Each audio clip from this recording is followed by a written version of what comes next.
Halo lur, assalamualaikum warahmatullahi wabarakatuh. Ketemu lagi dengan saya di channel Abai Abadi.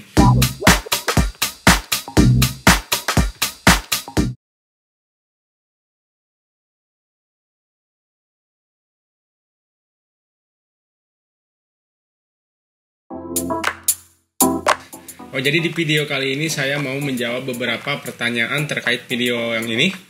Sesuai janji saya mau ngasih tips dan trik ya sama kalian semua tentang bagaimana saya bisa lulus lancar seleksi IM Jepang. Ya, di video ini tuh banyak sekali yang nanya gitu kan. Ini komentarnya udah lumayan banyak dan ada beberapa yang saya balas dan yang tidak keburu saya balas juga. Sebenarnya dari semua pertanyaan ini tuh sebenarnya jawabannya ada ya di video ini, karena videonya ini kan ada dua part ya, part 1 sama part 2. Kalau kalian menontonnya, ditonton semuanya dari awal sampai akhir, part 1 juga part 2-nya itu jawabannya ada di situ semua. Tapi nggak apalah, sekarang saya mau jawab pertanyaan-pertanyaan kalian ya. Sebenarnya yang nanya ini nggak cuma di sini, ada ya juga yang nanya di Instagram. Ngomong-ngomong, marhaban ya Ramadan. Untuk Ramadan bulan ini memang sedikit berbeda karena ya kita tahu sendiri ya, mudah-mudahan COVID-19 ini cepat berlalu, cepat berakhir, dan kita semua bisa menjalani puasa ini dengan khusyuk. Yang penting kita jangan panik, tetap waspada dan jaga kesehatan. Oke, kita langsung aja pertanyaan yang pertama. Ini dari Herman S. Katanya, kalau mata sudah minus atau sudah pakai kacamata, gimana bang? Untuk yang matanya minus atau pakai kacamata itu disayangkan, nggak bisa ikut. Jadi bener-bener yang harus pakai tanpa kacamata gitu. Jadi saya ngasih solusi juga ke kalian. Buat kalian pengen ke Jepang, pas kalian berkacamata ya jangan patah semangat gitu, karena nggak cuma IM yang lembaga penyalur untuk magang ke Jepang itu, nggak cuma IM Jepang, tapi kebetulan untuk IM Jepang yang berkacamata itu nggak bisa ya. Seperti itu bang. Lalu ini dari Yogi Nurdiansyah, katanya matur suwun mas infonya, ayo sama-sama. Bang, kalau gak lulus matematikanya gimana? Bisa ngulang lagi nggak? Bisa ngulang berapa kali? Matematika kalau misal gagal, kita udah nggak bisa ikut lagi, gugur. Tapi kita bisa ikut di daerah lain. Ya, misal saat ini misal seleksi di Jabar nih, di Bandung misal. Kita gagal, nah bisa ikut ke seleksi berikutnya, misal di Jawa Tengah gitu. Lalu selanjutnya ini dari Mbah Bejo. Katanya, Kak, kalau bekas koreng di kaki bisa nggak? Koreng bisa lah. Koreng kan masih bisa diobatin ya, tapi usahakan sebelum kalian mengikuti seleksi ini diobati dulu lah korengnya lah. Nggak apa-apa lah kita langsung datang ke dokter kulit biar benar-benar sembuh gitu kan. Selanjutnya ini dari Rahmat Ramadansyah. Katanya, bang, lebih baik kursus LPK dulu atau ikut seleksi dulu bang? Kalau menurut saya tergantung kitanya. Kalau kitanya nggak mau ribet, capek kesana kesini kan ngurusin sendiri, lebih baik kalian ikut LPK. Sebenarnya kalau kita ikut LPK dulu itu banyak juga untungnya. Yang pertama, semua persyaratan itu kan dibimbing oleh LPK apa aja yang harus dibawa. Jadi kita ntar nggak kebingungan, nggak bakal ada salah persyaratan atau kurang persyaratan gitu. Dan yang kedua, kita dibekali bahwasannya training atau pelatihan di pusat dan pelatihan di daerah itu seperti apa. Nah, dipraktekkan di LPK tersebut, jadi kalian ntar nggak bakal kaget. Saya pribadi jujur dulu saya nggak lewat LPK, saya mandiri, semuanya saya urus sendiri, termasuk belajar bahasa Jepang pun saya sendiri. Banyak sekali kekurangannya. Yang pertama, saya ngurus persyaratan sendiri, pergi ke sana ke sini, itu biaya ya jangan ditanya, lumayan. Dari awal ngumpulin persyaratan, terus nyari materi buat belajar bahasa Jepangnya, dan lagi pas saya dulu lulus lalu masuk ke pelatihan daerah itu saya benar-benar kaget. Dulu kan pas masuk pelatihan daerah kita wajib hafal yang namanya kokoro gamae atau 30 hal yang harus kita ingat, yang harus kita hafal. Nah itu tuh yang 30 hal itu kalau di LPK itu udah diajarin, dan kalian ketika masuk ke pelatihan daerah nggak bakal kaget. Saya dulu pas pertama masuk pelatihan saya nggak tahu itu yang kokoro gamae itu apa, hal-hal apa aja yang harus saya hafal itu saya nggak tahu, apa saja yang saya lakukan saya nggak tahu. Jadi saya benar-benar kaget waktu itu. Jadilah makanya waktu itu saya banyak dapat hukuman karena saya banyak yang nggak tahu gitu kan, dan lumayan berat gitu. Salah satu kerugian kita nggak ikut LPK itu. Tapi ya tergantung kalian juga, lebih milih lewat LPK dulu atau mandiri. yang penting semangat kita. Kurang lebih seperti itu dulur. Oke, yang selanjutnya ini dari Mustafa Kun, katanya dulu lewatnya apa Senpai? Lewatnya maksudnya dulu saya masuk magang Jepang itu lewat IM Jepang ya. IM Jepang yang orang-orang tahu itu katanya lewat negeri. Jadi ada negeri, ada swasta. Untuk negeri itu kebetulan IM Jepang, dan untuk swasta itu banyak. Buat kalian yang tahu LPK yang bisa memberangkatkan magang ke Jepang, silakan komentar di bawah. Oke, ngasih tahu juga yang lain gitu, bisa biar tahu harus kemana LPK mana. Lalu ini selanjutnya dari Priansyah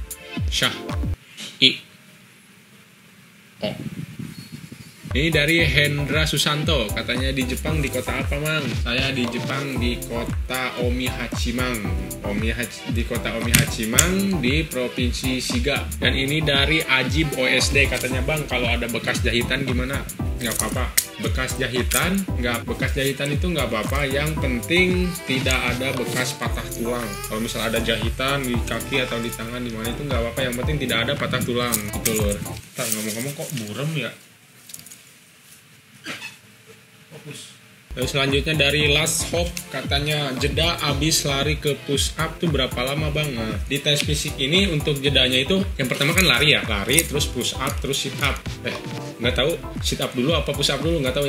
Yang pasti yang pertama itu lari. Dan setelah lari itu kita diberi jangka waktu jeda kurang lebih sekitar 10-15 menit lah. 10-15 menit untuk mempersiapkan kita untuk pemanasan up atau push up. Kurang lebih 10-15 menit. Lalu ini dari 28 Rizky Ramadhani, katanya kalau bekas jerawat bopeng bisa nggak Mas? Ya bisa lah coy, bisa. Bekas jerawat bopeng bisa nggak apa-apa. Lalu selanjutnya dari Reza Aditya, katanya Bang kalau kakinya ada bekas luka kebakar tapi sedikit boleh nggak apa-apa. Mau bekas kebakar, mau bekas panu, mau bekas apa, bekas ya nggak apa-apa. Yang penting nggak ada patah tulang. Tuh nggak ada patah tulang dan nggak ada cacat. Kalau kayak gitu kan bukan cacat namanya. Lalu ini dari Gunanto Jack _Jack, katanya kalau kakinya ada varisesnya gimana Bang? Kira-kira bisa lolos gak ya? Varises apa ya? Varises apa ya? Varises tuh yang kayak urat itu loh, yang misalnya kita udah capek langsung duduk langsung ini kan. Ya. Kayaknya nggak apa-apa. Soalnya di tulisannya juga nggak ada yang kecuali kan. Itu kan yang nggak boleh itu pokoknya patah tulang dan cacat atau anggota badan tidak lengkap gitu. Yang nggak boleh itu sebenarnya. Nggak ada tuh varises nggak boleh. Karena yang boleh, kalau menurutku sih nggak apa-apa. Varises itu nggak terlalu mengganggu kok. Lalu yang selanjutnya ini dari Ridwanime 13, katanya Bang kalau mata minus bisa nggak? Kan bisa pakai soft lens. Kata saya tadi ya, untuk yang mata minus itu nggak bisa, soalnya nanti pas kita cek mata itu, cek buta warna itu kita ditanya, kita di ini dulu dipastikan bahwa kita nggak pakai kacamata juga nggak pakai soft lens. Ntar tuh dicek dulu sama mereka, misal udah nggak ada nih baru kita tes buta warna, seperti itu lur. Lalu selanjutnya dari Nefsiela 20, katanya Bang harus bisa bahasa Jepang ya? Harus bisa bahasa Jepang tuh ntar pas kita udah lulus seleksi, terus lulus pelatihan tahap 1 di daerah, terus lulus pelatihan tahap 2 di nasional. Setelah itu misal kita mau berangkat ke Jepang, salah satu syaratnya kita harus lulus bahasa Jepang N4. Jadi kita harus setelah lulus N4 kita baru bisa berangkat ke Jepang. Itu persyaratan dasar untuk IM Jepang. Untuk yang lain mungkin berbeda ya, kurang tahu saya. Untuk di IM Jepang itu kita harus lulus N4. Dan untuk mau ikut seleksi, ikut tes, pas ikut tes bahasa Jepang, syaratnya kita harus lulus N5. N5 gampang kok, saya sudah jelaskan di video yang ini.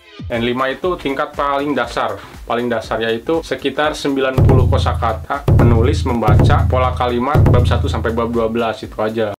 Ini Bang kisi-kisinya matematika gimana lihatnya? Ada ya, saya simpan di deskripsi video yang ini. Di deskripsinya itu ada, sudah saya simpan. Kalian tinggal klik, ya cari di websitenya. Lalu ini dari UDN Pro.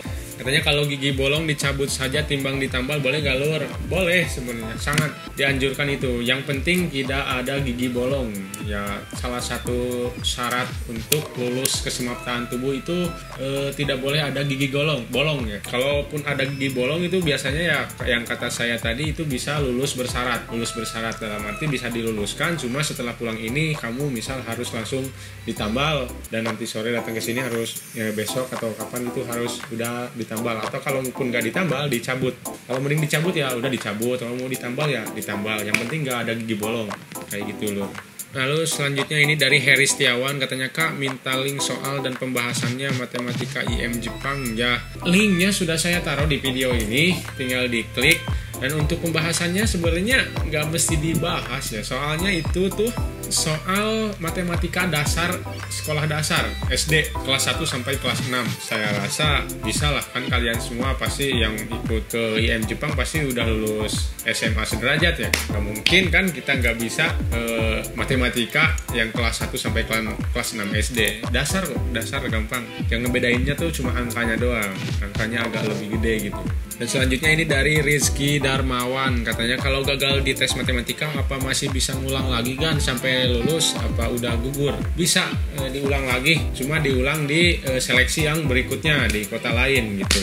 Nggak bakal gugur permanen. Kalau yang gugur permanen itu yang kata saya tadi pas kita gagalnya di wawancara, itu baru gugur permanen.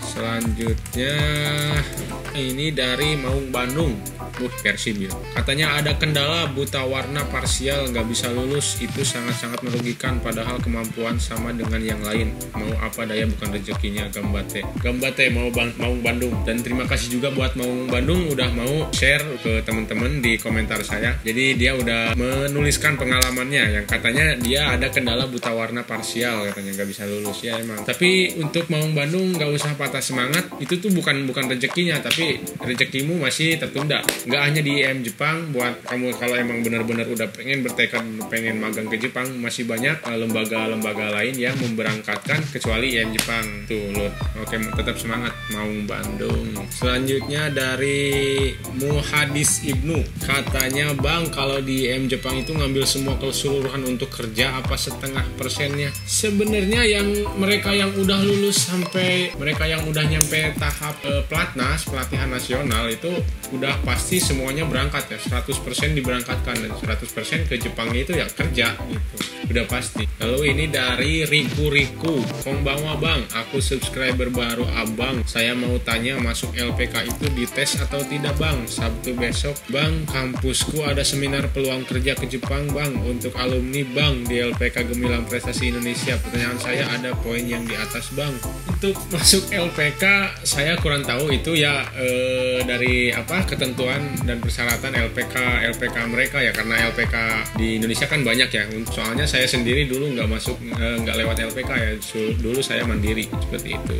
Lalu ini dari Aden Syamsul Ma'arif, katanya Kak kalau ada bekas bisul gimana? Gak apa-apa, bekas bisul gak apa-apa, yang penting pas saat kesemaptaan tubuh bekas bisul, bukan pas ada bisul gitu. Kalau misal kesemaptaan tubuh ada bisul ya terpaksa nggak bisa lulus, harus disembuhin dulu. Dan pertanyaan selanjutnya saya mau buka di Instagram dari Gali Ardiansyah, ini bahasa Sunda ya, punten ngawagel waktosna. Intinya dia pengen tahu gimana kerja di Jepang itu gimana gitu. Terus saya lewat LPK mana? Saya nggak lewat LPK ya, saya mandiri. Dan bagaimana kerja di Jepang itu kalian bisa lihat AAP Jepang Vlog punya saya di playlist. Jadi di situ adalah keseharian saya ketika saya berada di Jepang, baik itu pas saya berangkat kerja ke Jepang maupun saya lagi liburan. Wah, jadi tonton, oke. Terima kasih juga buat yang udah nonton. Lalu ini ada pertanyaan dari Klek, katanya Bang mau tanya dong, saya mau daftar kerja ke Jepang lewat jalur swasta. Saya ada bekas tindih kecil bagian kiri dan gigi saya agak keropos, kira-kira apa bisa magang ke Jepang? Kalau saya kira lewat swasta bisa ya, lewat swasta bisa. Swasta itu nggak terlalu ketat seperti IM Jepang ini, tapi saya juga kurang tahu, nggak pernah ke swasta gitu gimana ininya, tapi teman-teman saya sih bisa, itu tergantung LPK-nya.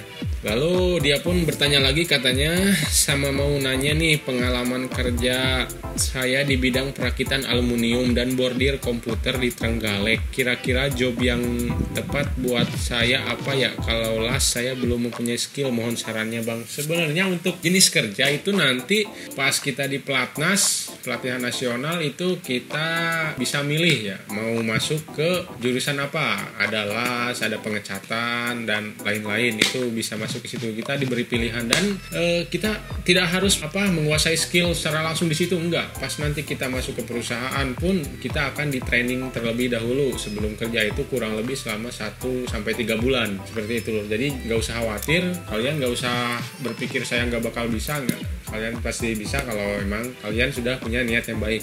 Oke Lur, mungkin untuk sementara segitu aja dulu jawaban yang dapat saya kasih tahu buat kalian.